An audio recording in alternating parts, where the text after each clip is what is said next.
Hello hi అందరికీ నమస్కారం. Welcome to Suma YouTube channel. ఈ వీడియోలో నేను మీకు బీరకాయ పచ్చిపప్పుల కూర ఎలా తయారు చేయాలో చూపించబోతున్నాను. ముందుగా ఒక 2 బీరకాయలను చెక్కు తీసుకొని ఇలా సన్నగా కట్ చేసుకొని పెట్టుకోవాలి. తర్వాత దాంట్లోకి ఒక ఉల్లిపాయ, ఒక పచ్చిమిరపకాయ కూడా కట్ చేసుకొని పెట్టుకోవాలి. ఇప్పుడు ఒక గిన్నెలోకి ఒక 2 గుప్పెళ్ళ పచ్చిపప్పును నానబెట్టుకోవాలి. తర్వాత పొయ్యి మీద ఒక గిన్నె పెట్టుకొని దాంట్లోకి ఒక 2 స్పూన్స్ ఆయిల్ యాడ్ చేసుకొని ఆయిల్ హీట్ అయిన తర్వాత దాంట్లోకి మనం ఒక ఎండుమిరపకాయని తుంచుకొని యాడ్ చేసుకోవాలి. ఇలా ఎండుమిరపకాయ కొంచెం ఫ్రై అవుతుండగానే దాంట్లోకి మనం తిరుమత దినుసులను కూడా యాడ్ చేసుకుందాం.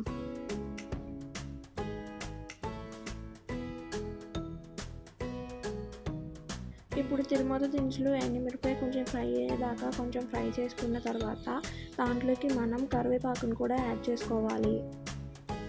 కరివేపాకును యాడ్ చేసుకున్న తర్వాత మనం ముందుగా కట్ చేసి పెట్టుకున్న బీరకాయ ముక్కలు, ఇంకా ఉల్లిపాయ ముక్కలు, పచ్చిమిరపకాయ ముక్కలు దీంట్లోకి యాడ్ చేసేసుకోవాలి.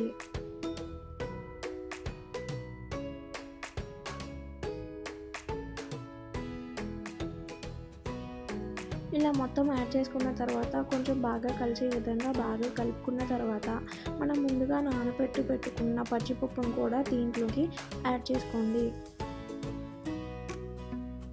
ఇలా పచ్చిపప్పును మొత్తం యాడ్ చేసుకున్న తర్వాత మొత్తం బాగా కలుపుకొని మూత పెట్టుకొని ఒక 5 నుంచి 6 మినిట్స్ లేకపోతే ఒక 10 మినిట్స్ దాకా మనం ఉడికించుకోవాలి.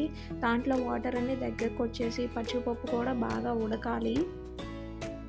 ఒక 5 నుంచి 6 మినిట్స్ ఆగిన తర్వాత దాంట్లోకి మనం కొంచెం అల్లం వెల్లుల్లి పేస్ట్ని కూడా యాడ్ చేసుకొని బాగా కలుపుకొని మూత పెట్టుకోవాలి.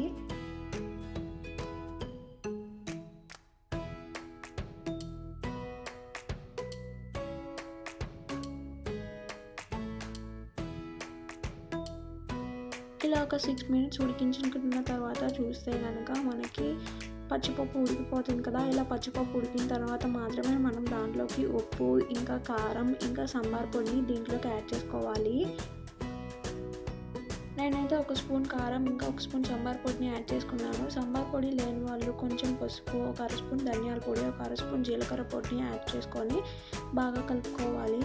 చూడండి, ఇలా బాగా కలుపుకోవాలి.